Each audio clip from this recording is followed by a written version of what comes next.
cruz. Livra-nos, Deus, nosso Senhor, dos nossos inimigos. Em nome do Pai, do Filho e do Espírito Santo. Amém. Amém. Santa Teresinha do Menino Jesus, Rogai por por nós. nós. boa tarde, povo amigo. Boa tarde. Antes de mais nada, feliz ano novo para você. Aleluia. Amém. Louvado seja Deus pela oportunidade que o Senhor nos dá de estarmos aqui neste chão que nos santifica, que é a Canção Nova. Boa tarde, meu amor. Boa tarde, amor. Uma santa tarde a todos. Vamos junto partilhar a palavra com vocês. Eu sou a Solange, esposa do Evandro Nunes. Nós somos casados há 14 anos, com a graça de Deus, e nós temos 5 bênçãos lá em casa. Estão aqui conosco a Laura, a Esther, o Luiz Miguel, a Clarice e a nossa pequena Helena também. Estamos muito felizes de estar aqui. Nós somos da Diocese de Santo Amaro, em São Paulo. Nosso pároco, Padre Anderson Guerra, agradecemos o envio dele, a bênção dele. Nosso bispo é Dom José Negre. Somos uma família missionária, uma família que nasceu, como disse Solange, há 14 anos atrás, com a missão de evangelizar. E uma das vias de evangelização é também através das pregações que o Senhor nos confia por este Brasil, né? E além Brasil. Glorificamos a Deus por esta oportunidade. Pegue aí a sua Bíblia e abra para nós no livro de Jó, capítulo 5. Jó, capítulo 5, versículo 6 a 9. Jó, capítulo 5, versículos 6 a 9. Para ajudar você a localizar, se você abrir o livro de Salmos, é o livro anterior ao livro de Salmos, né? Você que tem Bíblia no celular, está valendo, ok? Mas, por favor, depois passa lá no Davi e compra uma Bíblia física, né? Para que 2025 você tenha um contato mais íntimo ainda com a palavra, porque se acaba a bateria do celular, acabou a Bíblia também, né? A palavra ela é 100% pura. Nosso celular não é 100% puro. Então, já aproveita e adquira aí uma Bíblia, porque Bíblia em família é igual escova de dente. Cada um tem que ter a sua. Essa história de que uma Bíblia para a família toda não dá certo, não. Cada um, né, Márcio? Cada um tem que ter a sua, igual escova de dente. Jó, capítulo 5, versículos de 6 a 9. O tema da nossa pregação é o seguinte: e quando a dor chegar? Repete aí para o seu familiar que está do seu lado. E quando a dor chegar? E quando a dor chegar, Solange? E quando a dor chegar? Vamos ler aqui a palavra. Pois o mal não sai do pó, nem o sofrimento brota da terra. É o homem que causa o sofrimento. Como as faíscas voam para o alto. Por isso eu rogarei a Deus, apresentarei minhas súplicas ao Senhor. Ele faz coisas grandes e insondáveis, maravilhas incalculáveis. Essas são para nós palavras do Senhor. Graças a Deus. Todos, em algum momento, mesmo que não tenham uma intimidade profunda com as Escrituras, mesmo que não tenham uma vida de igreja, como a gente fala no popular, já ouviu, mesmo que à distância, um pouco da história de Jó. E ficou ressaltado na história de Jó, e se tornou até um dito popular, a chamada paciência de Jó.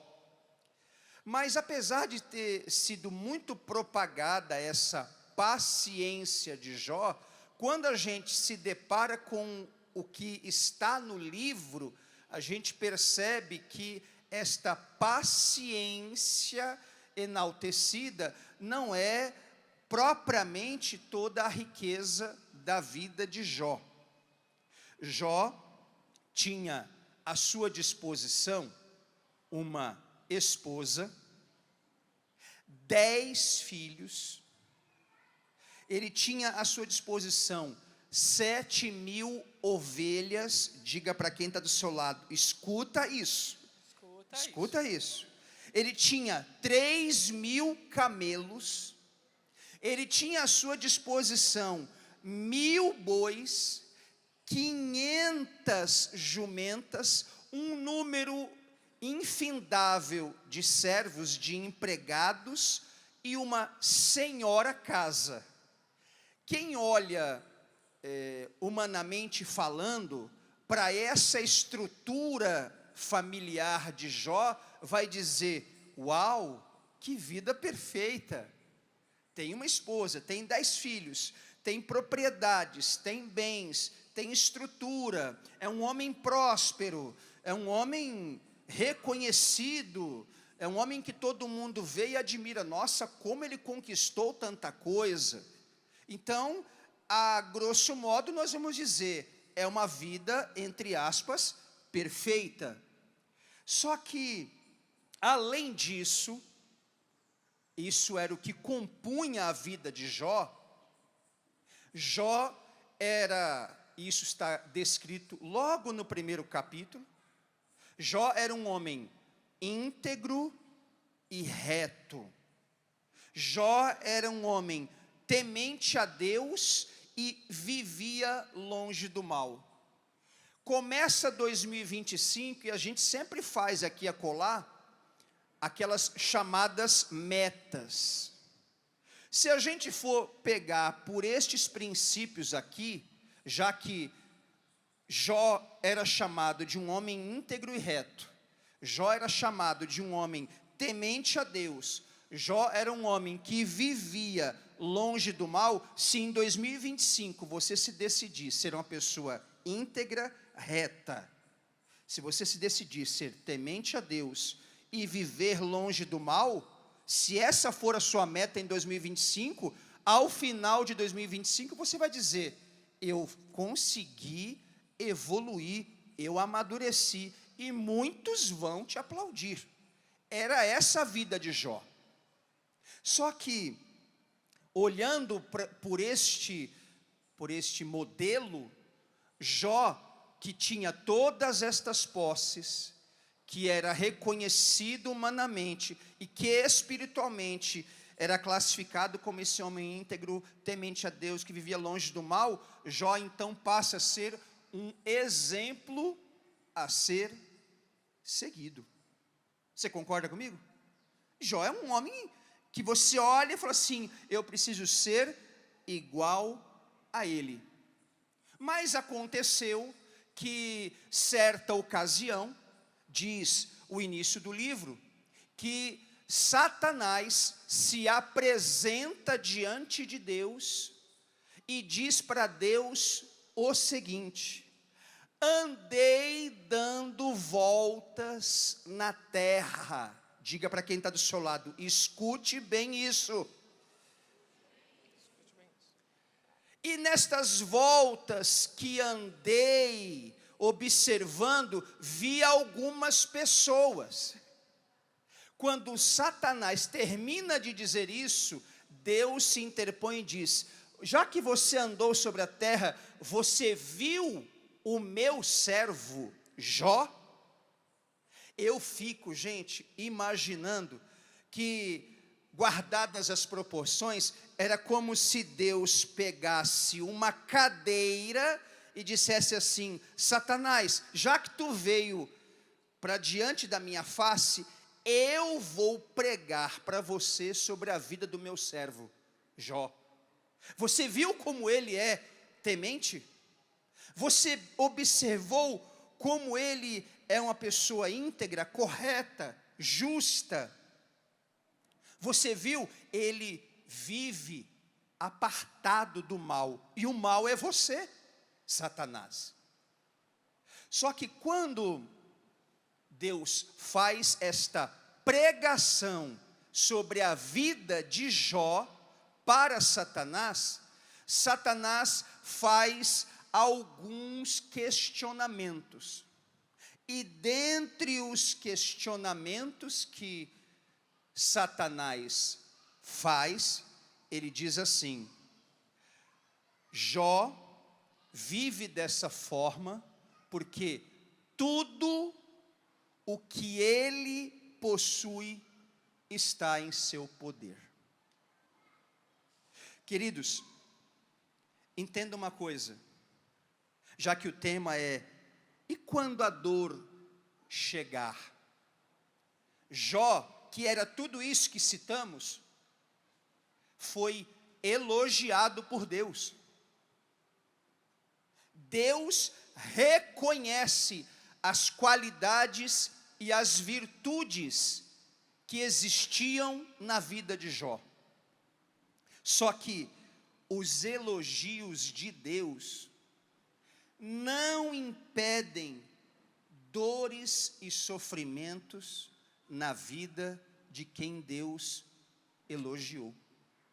Diga para quem está do seu lado: você está entendendo isso?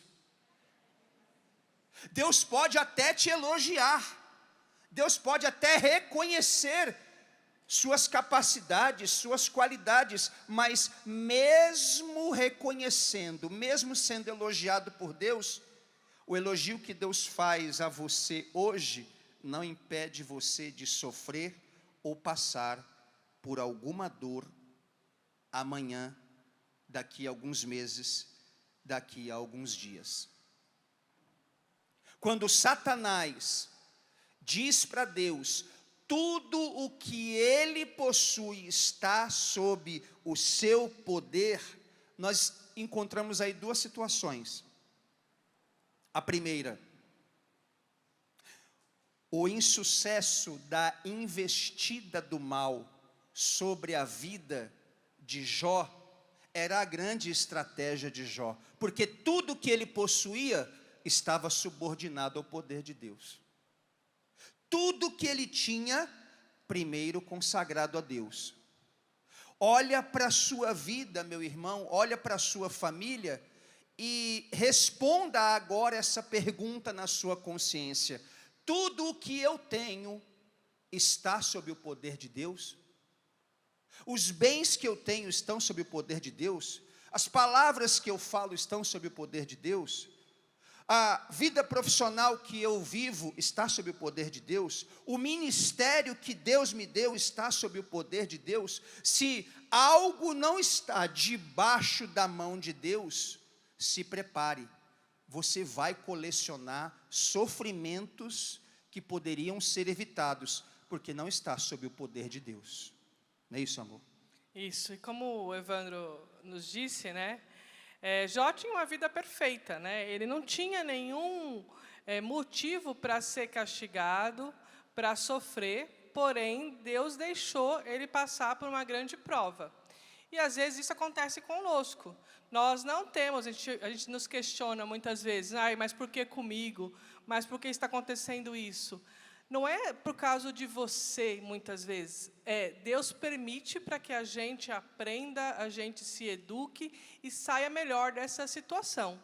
Uma vez que tudo que a gente passa aqui vai ficar. Nós temos que enxergar o céu. E assim como os santos, sofrer aqui na terra muitas vezes para alcançar o céu.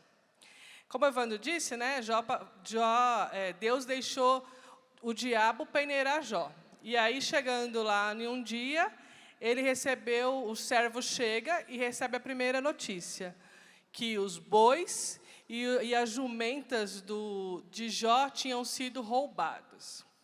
Aí Jó dá glória a Deus, e quando o seu servo está indo embora, chega o segundo servo e fala assim: Jó, as ovelhas e os servos morreram, só sobrou eu para vir aqui lhe contar essa notícia. Aí não acaba ainda não. No mesmo dia, chega o terceiro servo e fala: Jó, os seus camelos foram levados, você não tem mais nenhum camelo. E a pior de todas as notícias foi da família de Jó. o servo chega e fala: os seus filhos estavam na casa do seu primogênito, os seus 10 filhos, né, como o Evandro falou, e veio um furacão, a casa caiu e todos morreram. Só sobrou eu para vir aqui lhe dar a notícia. Imagine Jó nessa situação, vendo tudo no mesmo dia se perder, né? E o principal de tudo, a sua família se acabar ali. A sua esposa não estava na casa, mas os seus filhos estavam lá e eles faleceram. E você percebeu que essas 4 notícias dolorosas chegaram, bateram na porta de Jó no mesmo dia e num espaço curtíssimo de tempo, questão de segundos. Você alguma vez na vida já recebeu 4 notícias dolorosas numa cajadada só? Talvez não foi como Jó, 4 notícias terríveis num único dia, mas talvez você recebeu 3 notícias dolorosas em 2023, ou em 2024, em 2015. E essas 4 notícias terríveis, dolorosas, foi, de certo modo, uma maneira também de Deus nos visitar a Jó. Porque se nós não entendermos que a dor é também um tempo da visita de Deus, a gente não amadurece. Nessas perdas de Jó, né, a gente pode identificar que as 2 primeiras, irmãos, foram o quê? Foram perdas financeiras. Foram as ovelhas, foram as jumentas, aquilo que dava o sustento para a família de Jó e fazia com que o financeiro dele ali prosperasse. A terceira notícia que ele recebe, que foi dos camelos, se refere à questão da locomoção da família de Jó, da locomoção dos seus servos, uma vez que eles estavam no deserto. E o camelo, né, é um bem muito precioso para quem vive nesse território, né? E a quarta, que é a perda dos filhos, vai mexer com a família de Jó. Então, ele, nesses 3 pilares aí, que é o financeiro, locomoção e família, tudo dele foi retirado neste dia. Para pensar. O mundo jamais vai ensinar a você o sentido de um sofrimento, de uma dor que bate à sua porta.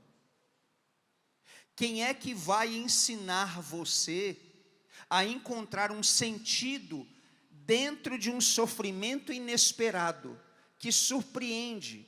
E como Solange disse, que você olha para a sua vida e humanamente diz assim: poxa, mas eu não fiz nada de errado, eu pago os meus impostos, eu adoro a Jesus, eu comungo, eu acordo para rezar o rosário às 4 horas da manhã, eu participo da missa, eu confesso regularmente, eu procuro ser justo, correto com as coisas. Como é que Deus permite que isso aconteça na minha vida? Quando a gente faz esse tipo de questionamento, nós estamos cometendo um grande erro, porque estamos julgando a nossa vida segundo a nossa régua, e não com a régua de Deus. Deus não tem acordo com o mal. Em Deus não habita o mal, mas o mal que nos visita é uma permissão de Deus. Não está descrito na história da humanidade coisas do tipo: ah, você não me adorou? Então tome aí uma úlcera. Ah, você não vai na missa todo domingo? Então tome aí uma cirrose. Ah, você não quer se confessar regularmente? Então tome aí uma tuberculose. Não é assim que Deus convive conosco. Nós precisamos ter bem centrado essa realidade de que em Deus não habita o mal. Sim.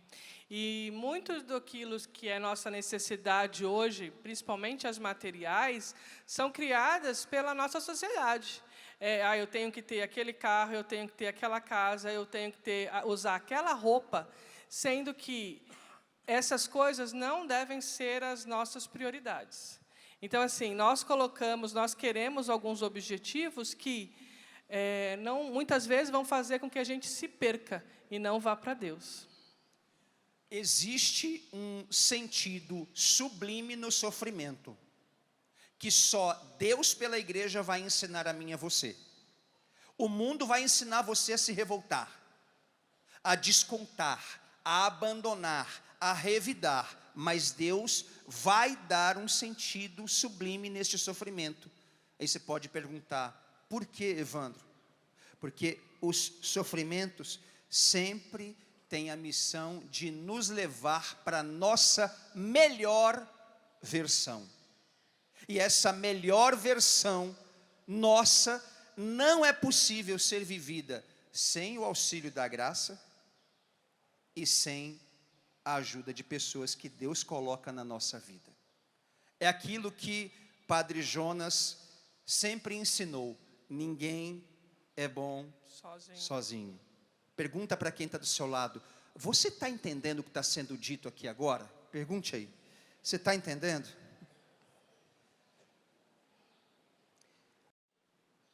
Jó se revolta, só que, claro, ele entra numa penitência profunda. Jó entra ele não se revolta com Deus, tá? Só para ficar claro.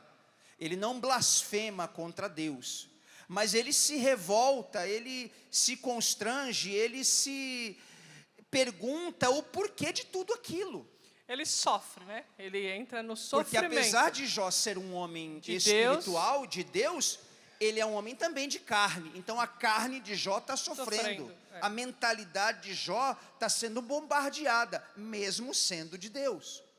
E é nessa hora que Deus vai providenciar o primeiro envio de ajuda.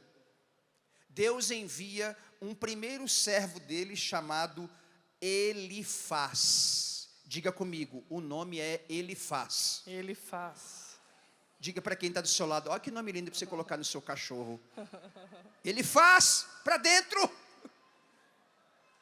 Elifaz é um homem temente a Deus também. E quando ele vai falar com Jó, ele fala exatamente o que acabamos de proclamar no capítulo 5. Ele fala exatamente isso para Jó.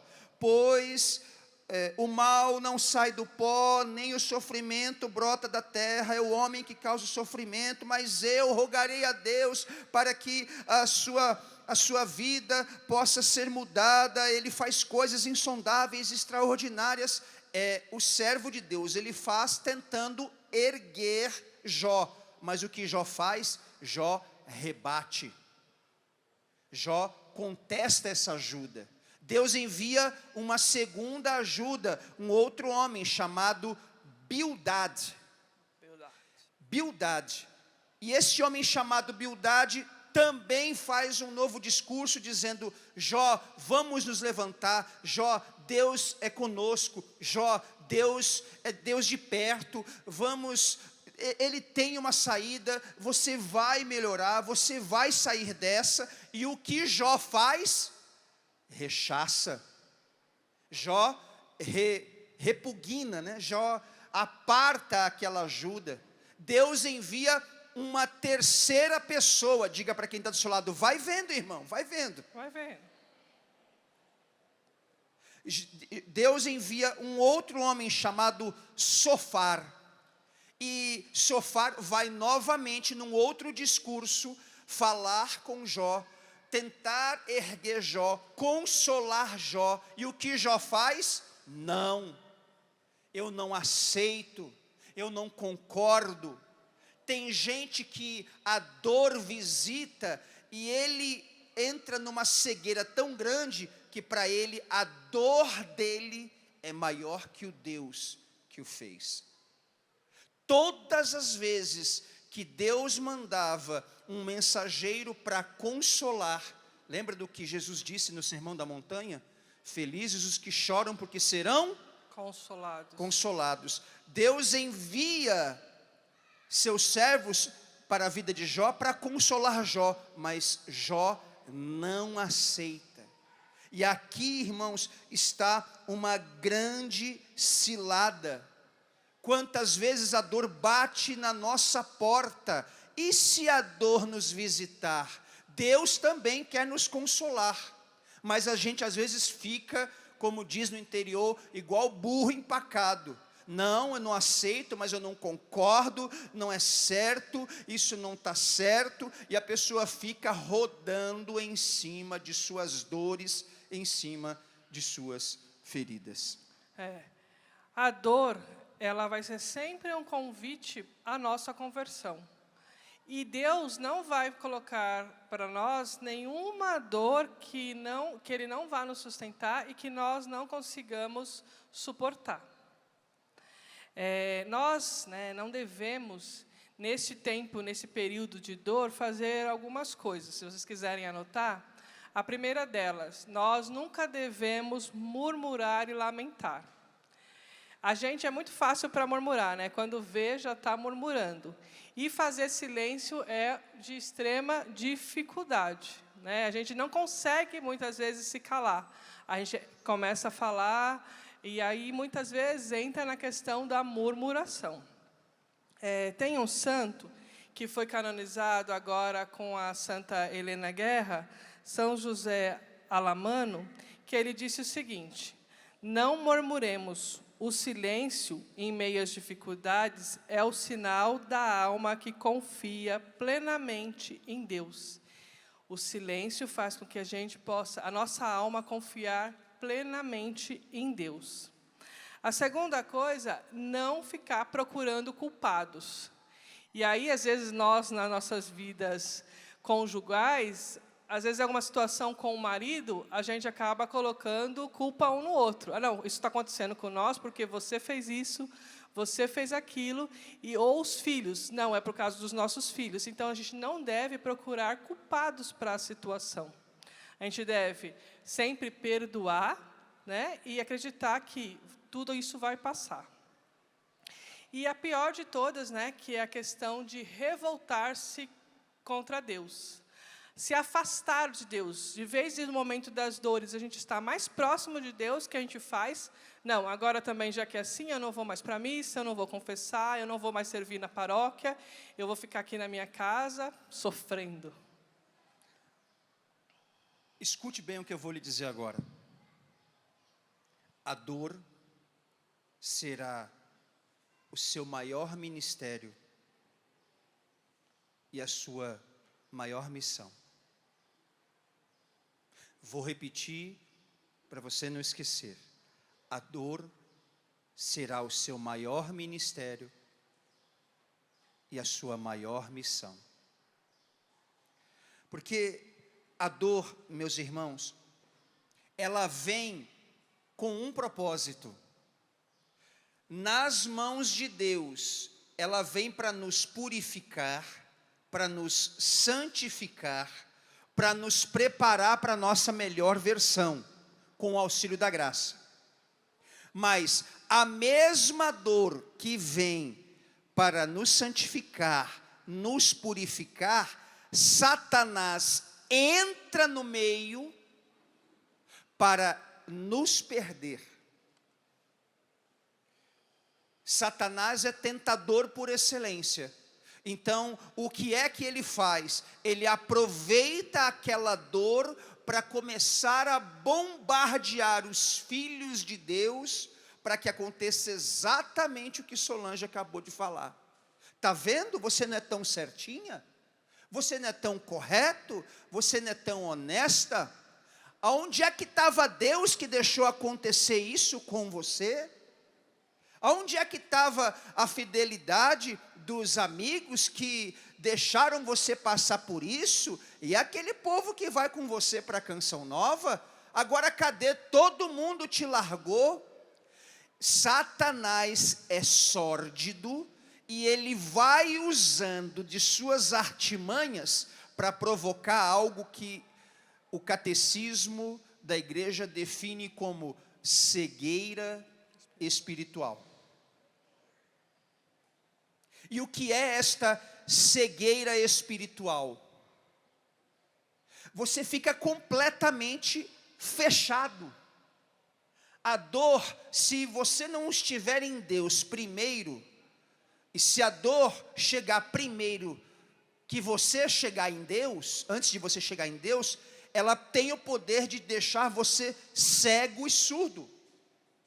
E aí, qualquer palavra de cura, uma palavra que tem o poder de curar você, você vai rebater. Por quê? Porque você está vivendo uma cegueira espiritual. Porque nada que venha com o intuito de curar,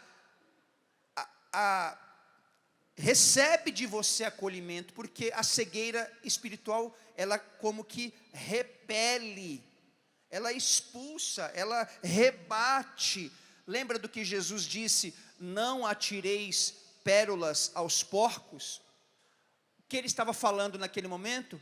Pessoas que vivem numa cegueira espiritual. Você vai entregando tesouros e a pessoa, não aceito, não concordo, não é isso. Então nós precisamos estar muito atentos, porque a dor tem o poder de nos santificar, de nos purificar, mas ela também tem o poder em Satanás de nos perder. Quando nós preparávamos essa pregação, nós fomos rezando e Deus suscitava no nosso coração que todas as passagens de cura na Bíblia, elas não são simplesmente de cura física, mas as curas eram para conversão, para transformação de vida das pessoas que recebiam aquela graça, né? E que a família de Nazaré, Jesus, Maria e José, eles também não foram poupados em nenhum momento das dores, das perseguições, do sofrimento. Quando o anjo Gabriel anuncia a Nossa Senhora, tem aí a questão da aceitação de São José. E também o que acontece? Ela tem que grávida ir para Belém, né, fazer um caminho, um transporte que naquele tempo era muito, muito precário. Aí ali já começa toda a questão de dor, de sofrimento, de perseguição. Jesus nasce naquela situação, né, precária, junto com os animais. E depois ele já tem que, neste período, ir para onde? Ele tem que fugir para o Egito. Né? 2 anos. Ele tem que fugir para o Egito. Eles não conseguem voltar para a sua terra natal e tem que fugir para o Egito. Aí ali já vem as perseguições. Jesus se perde no templo com 12 anos. Imaginem o sofrimento do pai e da mãe que perderam o seu filho, né? Eles vão atrás de Jesus no templo, encontram, mas toda a aflição que eles passam, como pai e mãe, na perda do filho. Eles tiveram que, Maria e Jesus tiveram que sepultar São José. Né? Não conta na Bíblia exatamente como foi a morte de São José, mas eles passaram pelo luto de ter que sepultar São José. E muitas vezes a gente sabe o que é a dor de ter que sepultar alguém que a gente ama. Não é verdade? Quem aqui já passou por isso sabe o que estou falando. E por que é que Cristo se permite, por exemplo, passar pela dor de sepultar quem ele tanto amava? Seu pai, São José. Para que quando eu e você tivermos que sepultar alguém, e isso dói, ele possa dizer assim: pode encostar a sua cabeça aqui, porque dessa dor eu entendo. Eu também sepultei quem eu amava. Não existe dor pela qual o homem, quando eu digo homem, homem e mulher, tenha passado, que Deus não tenha passado primeiro. Lembra quando dissemos há pouco que os elogios de Deus não impedem quem Deus elogiou de passar por sofrimento e dor? Ele tinha como referência de amizade, um homem chamado Lázaro, num vilarejo chamado Betânia. E Cristo chora pela morte de seu amigo. O diácono Nelsinho até fez uma bela canção. Ele também chorou quando Lázaro morreu e se compadeceu. Só que a ressurreição de Lázaro não impediu ele de morrer mais uma vez. Quando Jesus ressuscita o filho da viúva de Naim, aquela ressurreição não impede o filho e a viúva de sofrerem depois que aquele menino voltou à vida. Quando Jesus levanta a filha de Jairo, Talita, menina, levanta.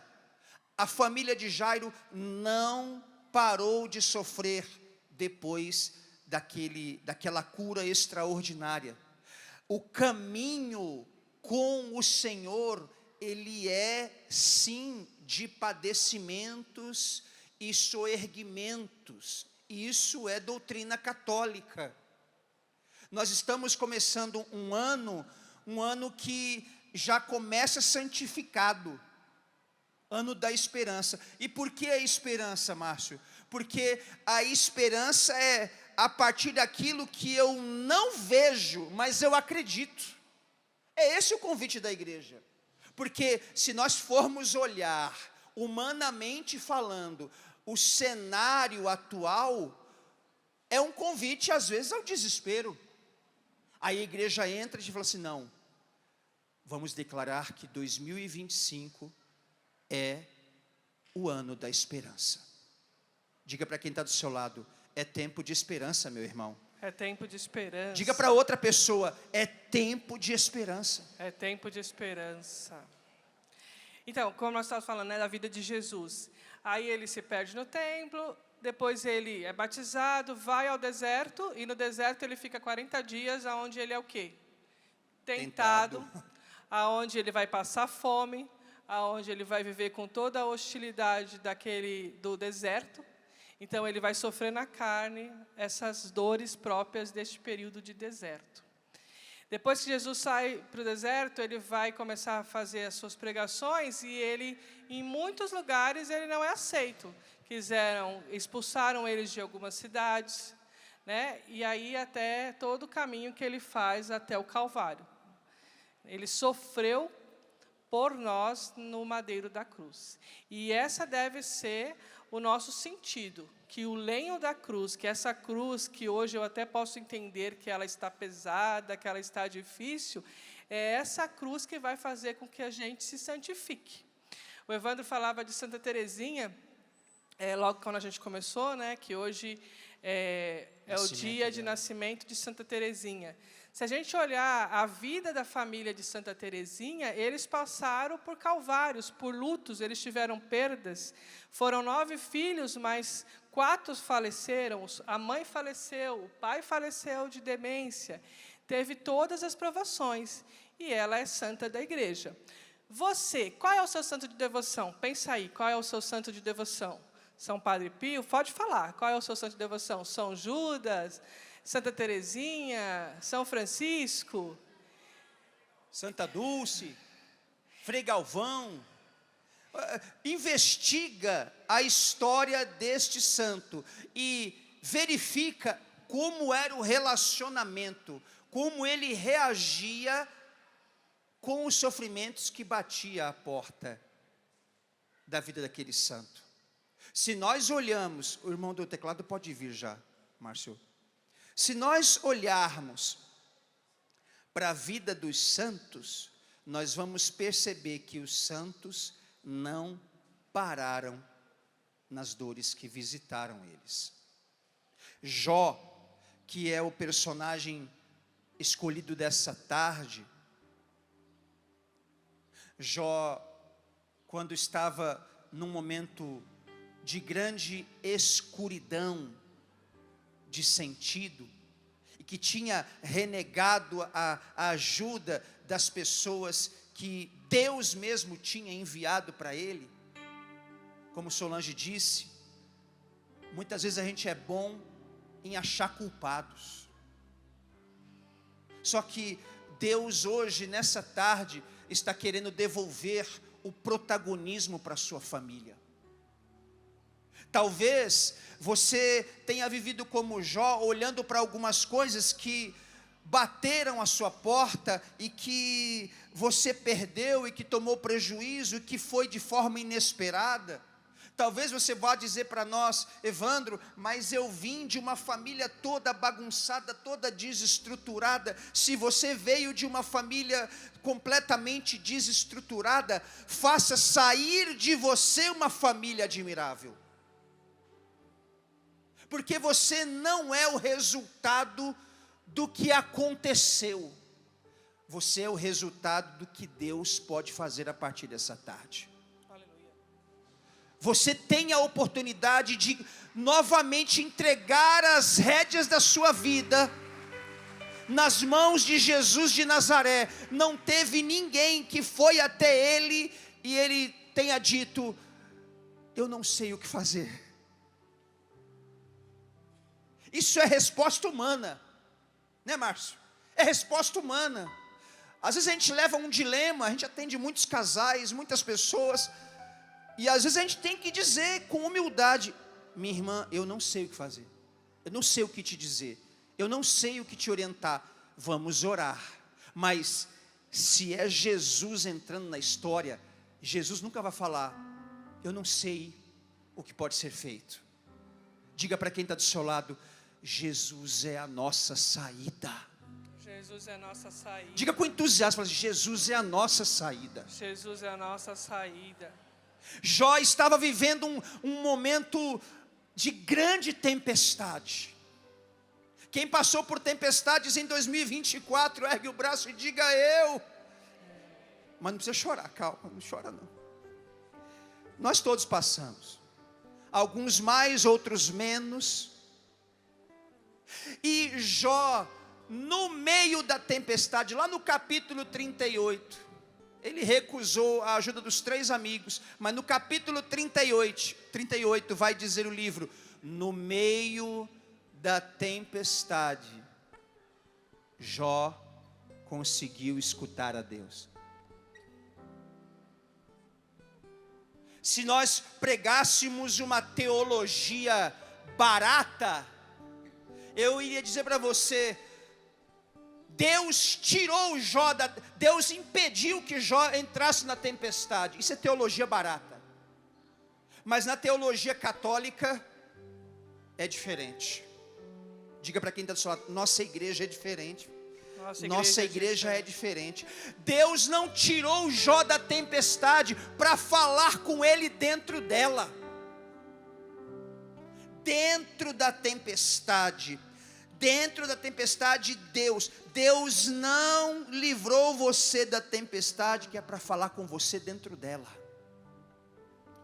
Queridos irmãos, se prepara, nós vamos rezar. Estamos chegando na hora da misericórdia. E se a dor nos visitar?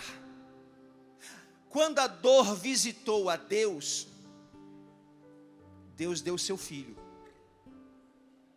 Poupou Isaac, mas não poupou o filho dele. Quando a dor visitou Jesus, quando visitou o filho nos deu Maria: filho, eis aí sua mãe. E quando a dor visitar você, o que você vai dar? A dor, queridos irmãos, queridas irmãs, a dor deseja te ensinar muita coisa. Mas a pergunta, e que você leve isso e deixa isso ecoar no seu coração neste acampamento: a dor deseja te ensinar muita coisa, mas será que você quer de verdade aprender com a dor que quer te ensinar? Nós sabemos, eu e Solange subimos aqui na consciência de que essa não é uma pregação que fica arrancando aplauso.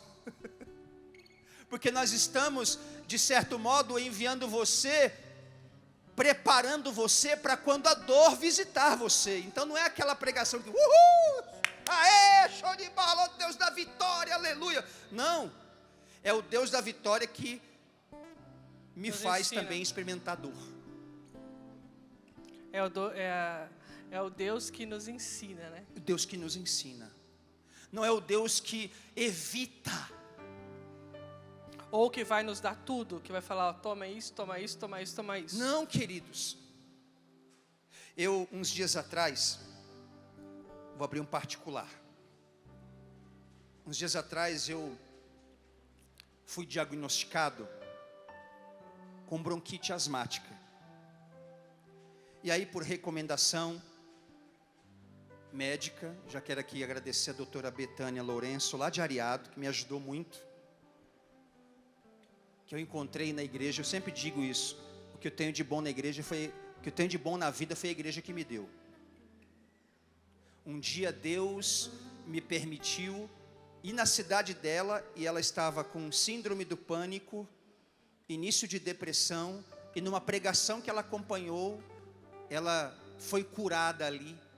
E depois surgiu uma amizade e ajudou a cuidar dos meus filhos, como pediatra que é. Então ela me ajudou nesse processo. Levando, você está com bronquite asmática, você precisa usar a bombinha por um período aí, para melhorar e para o negócio, né, ficar mais tranquilo. E me deu toda a orientação. E há uns 12 dias atrás, eu estava já início da madrugada, 23h40 mais ou menos, eu comecei a sentir uma ofegância. Falei, eu vou comprar o remédio amanhã. Sabe aquele princípio, deixe para fazer amanhã o que você poderia fazer hoje? Diga para quem está do seu lado, ainda bem que as famílias que vêm na Canção Nova não faz isso, né? Diga aí, ainda bem que quem vem na Canção Nova não faz isso. Deixa para fazer amanhã o que tu pode fazer hoje. Eu falei, eu vou comprar amanhã. Mas 23h40 eu comecei, e aquela insuficiência respiratória começou a aumentar. Falei, eu vou ter que comprar o remédio e tomar essa bombinha agora. Alguns dos meus filhos estavam acordados.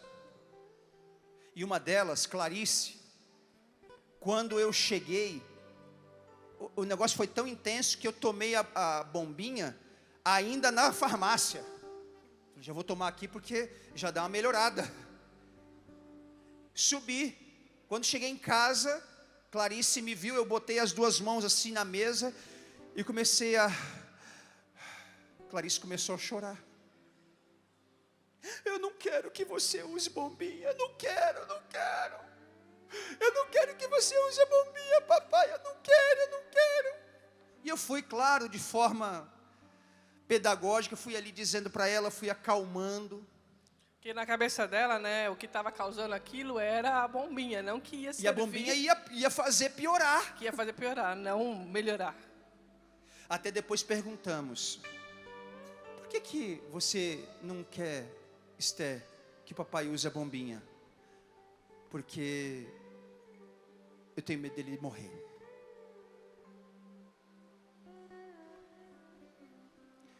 Mas naquela madrugada,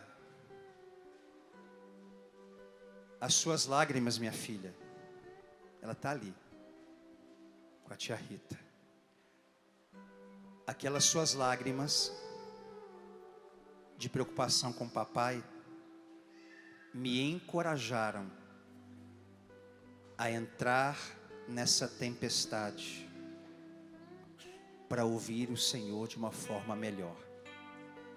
Ela ia chorando e o choro dela ia acalmando o meu coração.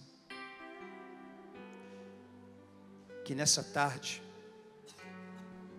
você experimente o Deus que entrou com você na tempestade.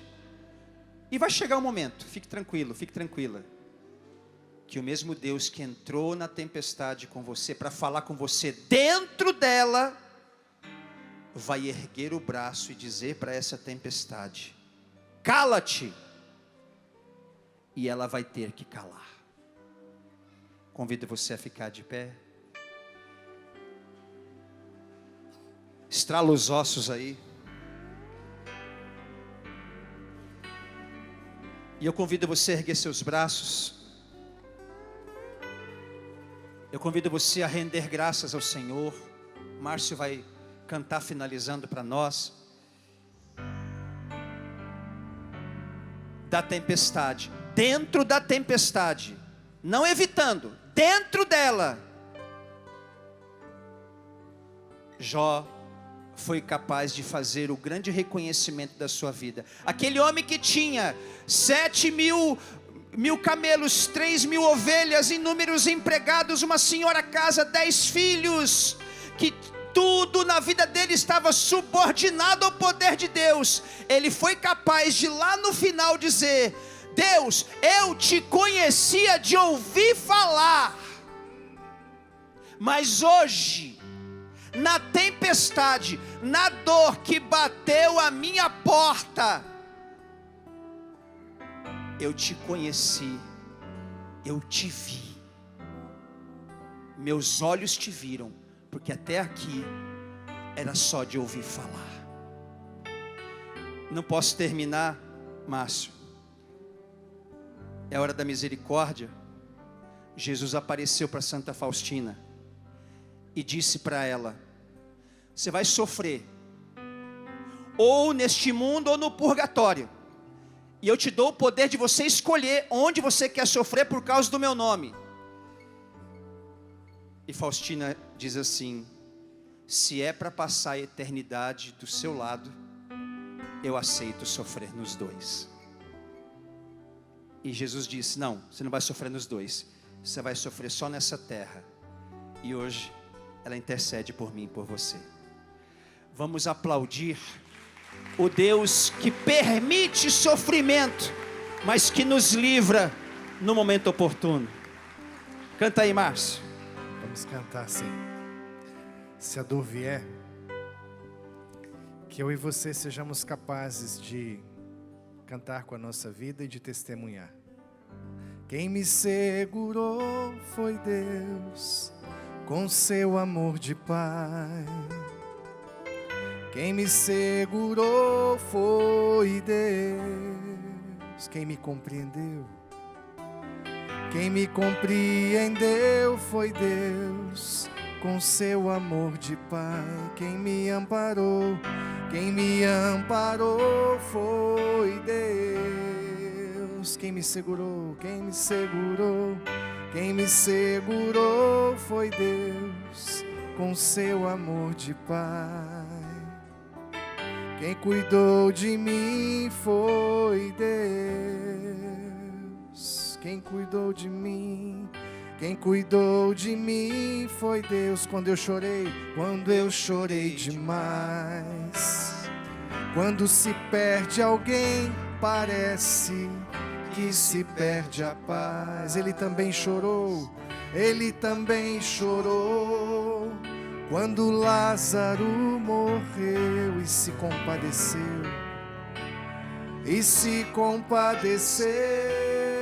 chora comigo a minha dor, mas ressuscita a alegria e o amor. Ergue o teu braço e diz: quem me segurou foi Deus, com seu amor de Pai. No meio da tempestade, vai! Quem me segurou foi Deus. Quem me segurou foi Deus, com seu amor de Pai. Quem me amparou foi Deus. Cante isso mais uma vez. Quem me segurou.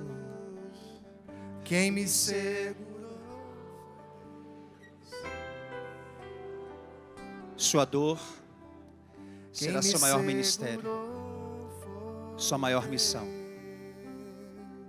Quem cuidou de mim foi Deus, quando eu chorei demais. Quem me amparou foi Deus. Nesses minutos que restam, ora em línguas um pouquinho.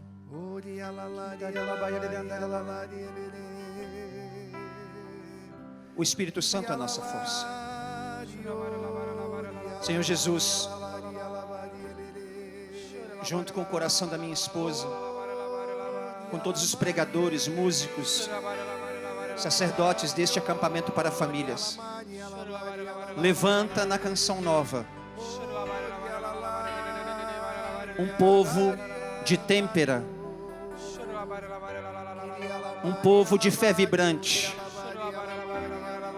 um povo de fé admirável, um povo que persevera, porque o Senhor é Deus de perto. Aplaude o Senhor. Quem me segurou, força! Quem me segurou foi Deus, com seu amor de Pai. Quem me segurou foi Deus.